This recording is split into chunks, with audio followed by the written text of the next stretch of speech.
दोस्तों आज की सबसे पहली और बड़ी खुशखबर। जी हाँ, महिला जनधन खाता धारकों के लिए एक खुशखबरी आई है।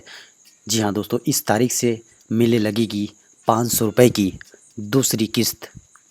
जी हाँ दोस्तों, वित्त मंत्री निर्मला सीतारमण की घोषणा के अनुसार महिला जनधन खाता धारकों को सोमवार से 500 रुपये की दूसरी किस्त मिलने लग जाएगी। जी हाँ, कोरोना वायरस संकट के समय गरीबों की मदद के लिए सरकार ने 3 महीनों तक महिला जनधन खाता धारकों के अकाउंट में हर महीने 500 रुपये भेजने की घोषणा किया था।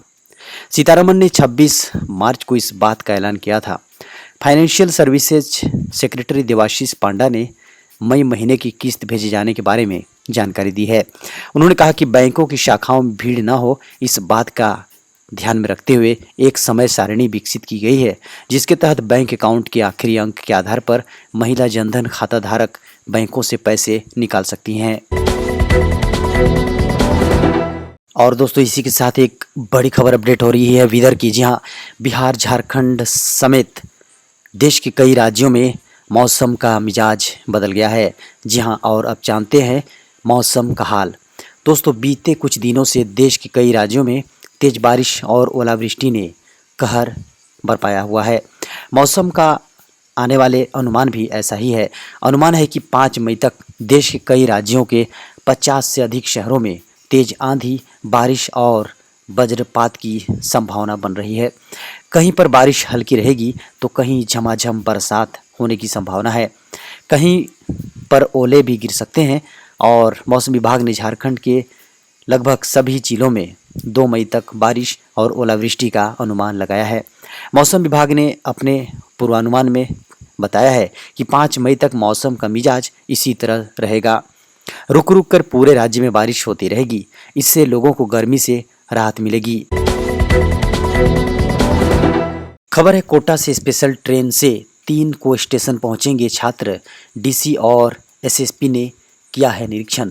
दोस्तों हैदराबाद से रांची पहुंची स्पेशल ट्रेन के सहयोग से कई मजदूर धनबाद पहुंचे। शुक्रवार रात हटिया से बसों के माध्यम से मजदूरों को धनबाद व आसपास के क्षेत्रों में भेजा गया। सभी मजदूर 14 दिनों तक होम क्वारंटाइन में रहेंगे।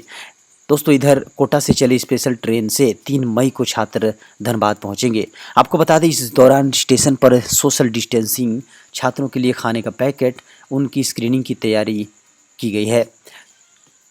इधर छत्तीसगढ़ से बाइक से 6 मजदूर धनबाद पहुंचे। पुलिस ने उन्हें रणधीर वर्मा चौक पर पकड़ा और पूछताछ की। सभी मजदूरों ने बताया कि वो छत्तीसगढ़ में मजदूरी करते थे। लॉकडाउन के कारण काम बंद है, जिसके कारण 2 वक्त की रोटी पर भी आफत आ गई। इसी वजह से सभी छत्तीसगढ़ से मुर्शिदाबाद, पश्चिम बंगाल अपने घर जाने के लिए निकल पड़े। खबर है हटिया पहुंचे 1176 प्रवासी मजदूर। तेलंगाना से लेकर आई स्पेशल ट्रेन 56 बसों से अपने अपने घरों के लिए रवाना कर दिया गया। लॉकडाउन के चलते विभिन्न राज्यों में फंसे झारखंड के भी हजारों मजदूरों, छात्रों और अन्य लोगों की घर वापसी का सिलसिला लगभग शुरू हो गया है। झारखंड के अनुरोध और अन्य राज्यों के सहयोग के बाद लॉकडाउन में मजदूरों को अपने अपने घर पहुंचाने वाली स्पेशल ट्रेन चली। तेलंगाना सरकार की पहल पर तेलंगाना के लिंगम पेल्ली से 1176 मजदूरों को लेकर 24 बोगियों की एक स्पेशल ट्रेन शुक्रवार को देर रात रांची के हटिया स्टेशन पहुंची। यहां से 56 बसों के माध्यम से मजदूरों को उनके अपने अपने घरों तक भेजा गया। स्टेशन पर सबकी थर्मल स्कैनिंग की गई। वहीं मजदूरों को रास्ते के लिए भोजन के पैकेट भी दिए गए। 1.5 महीने से फंसे मजदूरों ने घर के करीब पहुंचकर राहत की सांस ली। उनकी खुशियों का ठिकाना नहीं रहा। दोस्तों बड़ी खबर आ रही है। ई कॉमर्स कंपनी ने कहा ग्रीन ऑरेंज जोन में हर तरह के सामान को बेचने की मिली अनुमति। CAIT इससे असहमत है। जी हाँ, ई कॉमर्स कंपनियों को ऑरेंज और ग्रीन जोन में गैर जरूरी सामानों की बिक्री की भी अनुमति दिए जाने से लोगों को राहत मिलेगी और लॉकडाउन के बीच छोटे एवं मंझोले उद्योगों एवं कारोबारियों को अपना बिजनेस फिर से शुरू करने में मदद मिलेगी। देश के प्रमुख ई कॉमर्स कंपनियों के अधिकारियों ने यह बात कही है। वहीं खुदरा कारोबारियों के संगठन CAIT का कहना है कि ई कॉमर्स कंपनियां गृह मंत्रालय के दिशा निर्देशों की गलत व्याख्या कर रही हैं और विभिन्न राज्य सरकारों और अधिकारियों को गुमराह करने के लिए गाइडलाइंस को अपने पक्ष में तोड़ मरोड़ कर पेश करना चाहती हैं। दोस्तों, दूसरे राहत पैकेज पर चर्चा के लिए प्रधानमंत्री नरेंद्र मोदी ने वित्त मंत्री के साथ की बैठक। दोस्तों, प्रधानमंत्री नरेंद्र मोदी ने गृह मंत्री अमित शाह और वित्त मंत्री निर्मला सीतारमण सहित वरिष्ठ मंत्रियों और वित्त मंत्रालय से जुड़े वरिष्ठ अधिकारियों के साथ शनिवार को बैठकों में लॉकडाउन से प्रभावित सेक्टर्स के लिए दूसरे और बड़े राहत पैकेज पर चर्चा की। सूत्रों की माने तो उन्होंने बताया कि प्रधानमंत्री ने शाह और सीतारमण के साथ बैठक की। सूक्ष्म लघु और मझोले उद्योग सहित आर्थिक मामलों से जुड़े अन्य प्रमुख मंत्रियों के साथ बैठकों के बाद उन्होंने वित्त मंत्री और गृह मंत्री के साथ इस मुद्दे पर चर्चा की है।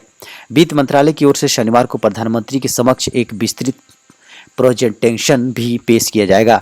इस प्रेजेंटेशन के जरिए प्रधानमंत्री को देश की आर्थिक स्थिति के बारे में अवगत कराया जाएगा। साथ ही अर्थव्यवस्था को प्रोत्साहित करने के लिए उठाए जाने वाले विभिन्न कदमों के बारे में प्रधानमंत्री को जानकारी दी जाएगी। खबर है, उद्योग जगत ने किया आग्रह, लॉकडाउन को 17 मई से आगे नहीं बढ़ाए सरकार। दोस्तों, कोरोना वायरस की चल रही लड़ाई में सरकार ने राष्ट्रीय लॉकडाउन को कुछ राहत के साथ 2 हफ्तों के लिए यानी कि 17 मई तक बढ़ाने का फैसला किया है। देश के उद्योग जगत ने संशय के साथ इस फैसले का स्वागत किया है। उद्योग जगत का मोटे तौर पर यह मानना है कि लॉकडाउन से बाहर निकलने के लिए सरकार को अब लॉकडाउन की अवधि और नहीं बढ़ानी चाहिए। इससे बाहर निकलने के लिए जांची परखी रणनीति रखी जानी चाहिए। लॉकडाउन से होने वाली आर्थिक हानि को भांपते हुए उद्योग जगत ने सरकार से भारी भरकम आर्थिक पैकेज को लेकर दबाव और बढ़ा दिया है।